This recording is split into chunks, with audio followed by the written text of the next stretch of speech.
পঞ্চায়ত আৰু গ্ৰামোন্নয়ন বিভাগত অচলাৱস্থা ৰাজ্যজুৰি ঠিকাভিত্তিক কৰ্মচাৰীৰ অনিৰ্দিষ্টকালীন কৰ্মবিৰতি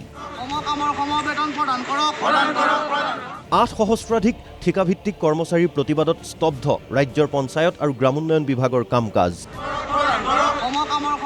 চাকৰি নিয়মীয়াকৰণৰ লগতে 6 দফীয়া দাবীৰে ৰাজ্যজুৰি ঠিকাভিত্তিক কৰ্মচাৰীসকলে বুধবাৰৰ পৰা গ্ৰহণ কৰিছে অনিৰ্দিষ্টকালীন কৰ্মবিৰতি চৰকাৰে দাবী মানি নোলোৱা পৰ্যন্ত চলিব এই প্ৰতিবাদ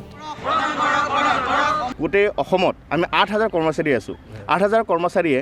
আমি বহুত বছৰ ধৰি কাম কৰি আছোঁ কাম কৰাৰ পিছতো আমি এতিয়ালৈকে আমি সমকামৰ সমবেতন এতিয়ালৈকে আমি পোৱা নাই আমাক 60 বছৰলৈকে আমাৰ চাকৰিটো সুনিশ্চিত কৰিব লাগে আমাক সমকামৰ সমবেতন আমাক প্ৰদান কৰিব লাগে যিখিনি বিভাগত PNRDৰ যিখিনি বিভাগত আমাৰ পদসমূহ খালী হৈ আছে বিভাগীয় পৰীক্ষা পাতি সেইখিনি পদসমূহ ফুলফিল কৰিব লাগে প্ৰত্যেকৰে যি চাকৰি 60 বছৰলৈকে সুনিশ্চিত কৰক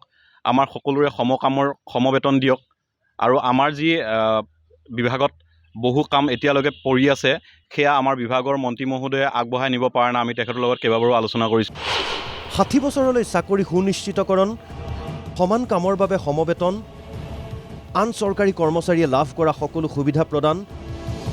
খালী হৈ থকা বিভাগীয় প্ৰতিটো পদৰ বাবে শীঘ্ৰেই পৰীক্ষা অনুষ্ঠিত কৰাৰ দাবীত গ্ৰহণ কৰা হৈছে এই প্ৰতিবাদী কাৰ্যসূচী আজি আমি চৰকাৰী কৰ্মচাৰী নামতহে কৰ্মচাৰী যেতিয়া আমি বেংকত যাওঁ তেতিয়া আমি লোন এটাৰ কাৰণে যদি যাওঁ লোনৰ কাৰণে যালে তেওঁলোকে আমাক প্ৰথমত কয় যে লোনটো পাই যাব যেতিয়া শুনে যে আমি চৰকাৰী কৰ্মচাৰী কিন্তু যেতিয়া তেওঁলোকে কয় যে কোনটো ডিপাৰ্টমেণ্টত PNRD বুলি কওঁতে মুখটো ঘূৰাই দিয়ে তেতিয়া আমাৰ দুখ লাগে আমি পৰিয়াল পালন কৰিছোঁ ধাৰ আৰু মানুহৰ ওচৰত হাতে ভৰিয়ে ধৰা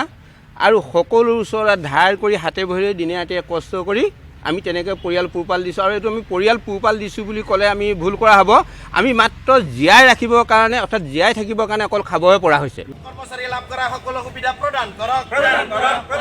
বৰপেটা হাজো লখিমপুৰ লংকা নাজিৰা শিলচৰ তেজপুৰ সকলোতে ধৰ্মঘটৰ কাৰ্যসূচীৰ জৰিয়তে উক্ত দাবীসমূহ পূৰণৰ ক্ষেত্ৰত ঠিকাভিত্তিক কৰ্মচাৰীসকলে বিচাৰিলে মুখ্যমন্ত্ৰীৰ হস্তক্ষেপ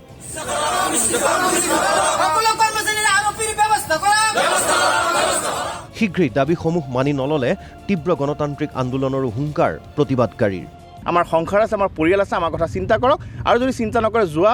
1 তাৰিখৰ পৰা আমি আমাৰ কাৰ্যসূচী আৰম্ভ কৰিছোঁ যেতিয়ালৈকে আমি এবাৰ ভাল ফল নাপাম মুখেৰে নহয় লিখিত হিচাপে যদি আমি ভাল ফল নাপাওঁ তেতিয়াহ'লে আমি আমাৰ কাৰ্যসূচী চলাই যাম আৰু আগন্তুক দিনত আমি জংগী কাৰ্যসূচী হাতত ল'বলৈ বাধ্য হ'ম